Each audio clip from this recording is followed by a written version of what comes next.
You know, I'm not going to beat around any bush, and I refuse to hold anything back because this is way overdue and everybody knows it.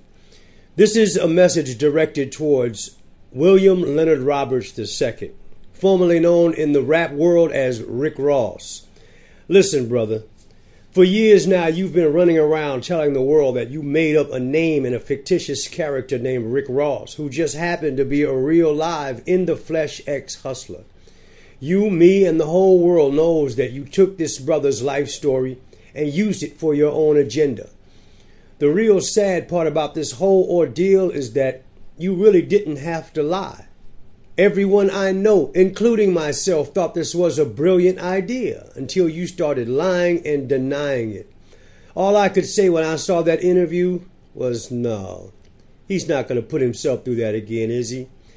The brother just got caught in one lie. Now here he goes again. I guess some folk just don't know when enough is enough. Man, you know, we've all made mistakes. No one is beyond that truth. But many of us that do wrong and know we did wrong at least try and make amends. I understand you panicked, brother. You didn't want to get caught in another lie. I get that. But now you're making it worse on yourself because it's not going away. As we speak, there's a team of researchers getting everything on you from preschool to the present.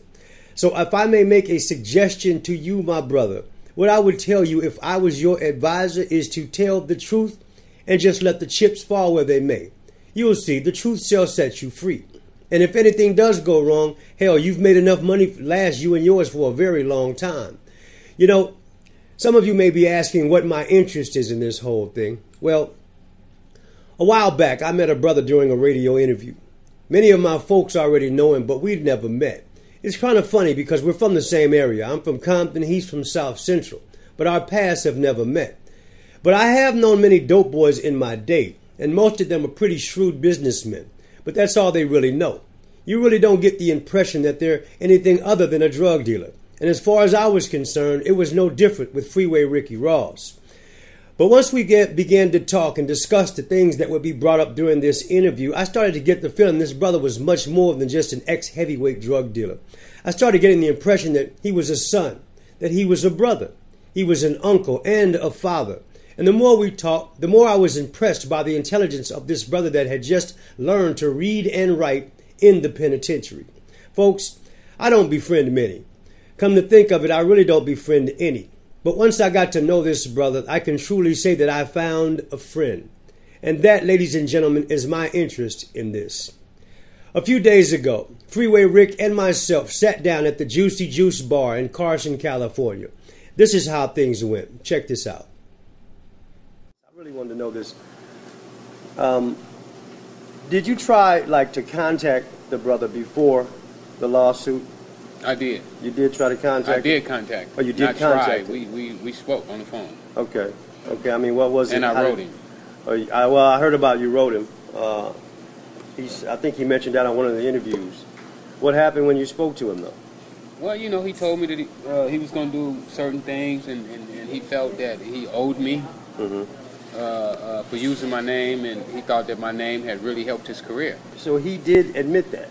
He admitted that to me. To you, of course, right. But he won't say it in public. He won't say it to the people. And he won't admit it to anybody else. But he admitted it to me on the phone that that my name had boosted his career, and that he really appreciated using my name.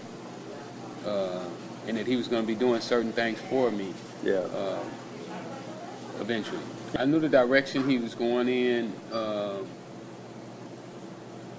but I felt that I could have helped him with his career more so than even what he's doing right now. We all know that Freeway is not lying in that clip. Everything he's saying is correct. He's not lying when he says that this guy, William Roberts, spoke to him on the phone from the penitentiary and told him all of the things above. I believe him when he says that Roberts told him that he was going to take care of him, that he was going to look out for him because he thought he owed him for the use of his name. And you know he's not lying about that. All of you who have ever been around Freeway knows what kind of dude he is. You know he's not a liar. But see, what happened is Roberts knew that Freeway wasn't ever getting out. So he wasn't worried much about it. But when he realized Freeway was getting release date, he knew what he had done was a violation. So he was more than willing to do whatever he had to do to stay in Freeway's good graces. At that time, see, like many others, Freeway was Roberts' hero. But as time went by, he began to make a lot of money. And suddenly the hero status started to dwindle down. So see, then Freeway went from being his hero to being beneath him. Because see, now he was the so-called boss. Now he had the money. Plus everyone in his ear with all the hype. You know how it goes. Man, you don't owe him nothing. He didn't do any of this. You did this on your own. And see, that's when you separate the men from the boys. Because see, a man would have told them, I don't want to hear that. I've already spoke to the brother. We have an understanding, and he would have kept his word. But the boy would have said, yeah, you're right. He didn't do any of this. I did this all by myself. I don't owe him nothing. And here we are. Well, that plus the fact that he spoke to Freeway from prison a couple of times. And by talking to him a few times, I guess he sized him up and assumed he wasn't a killer. And well, he knew he wasn't going to die, so he wasn't worried about it. And you know, Freeway really wasn't getting nothing then, right? Now check this out. You know, it's people right now, you know, they say this and that about me, attacking him for having my name. And I don't think that I really attacked him yet. But I do mention it. Yeah. You know, and you should. Because that's part of my reality.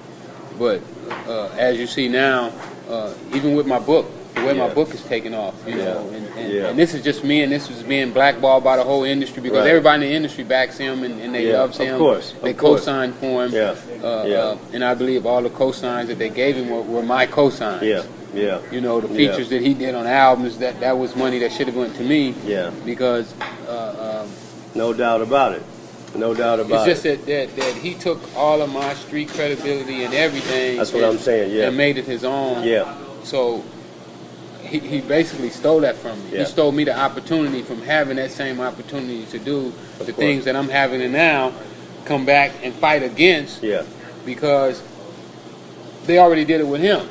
So now it makes their album or whatever don't look like it's the same because they already embraced him and the record labels had already gave him the deals. Exactly. So it really makes things, it's complicated. But very I'm fighting through that very complicated. But listen to this real quick. Those same people that get on you about talking to him about taking your name, I wonder what they would do if it happened to them. Or well, they wouldn't go for it. They would fight for it. Of course they would. Of course they would. And so should you.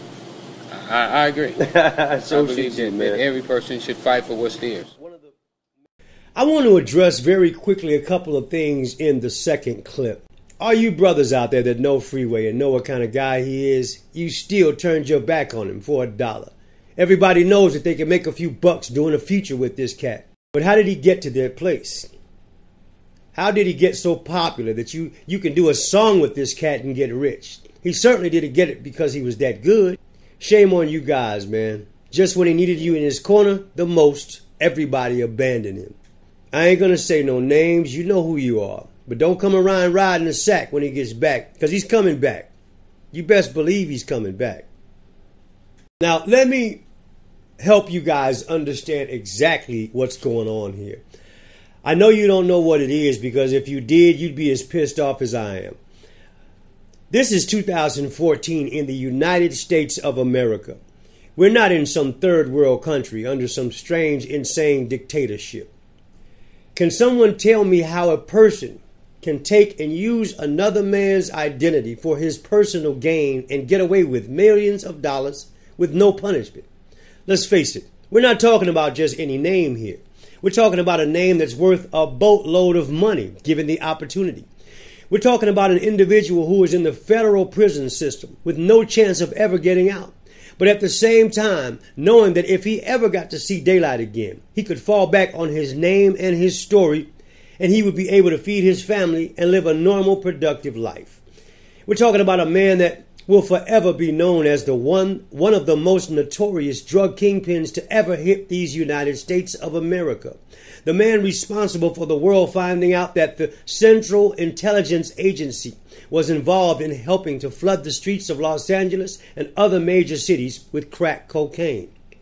We're talking about a man that could have merely written a simple book when he was released from prison, and the proceeds from the book and the talk show circuit alone would have made him a very rich man. A man that found out when he was finally released from prison that the backup plan that he'd been working on for years is no longer available. You know why? Let me tell you why. Because Rick Ross has already been on MTV. Rick Ross has already been on BET. He's already been on David Letterman, Jimmy Fallon, and Ellen DeGeneres. Rick Ross has already been on Arsenio Hall, The View, and Good Morning America. In fact, Rick Ross has been on every TV talk show there is to be on. But guess what? The crazy part of this whole thing, come here, you're going to love this.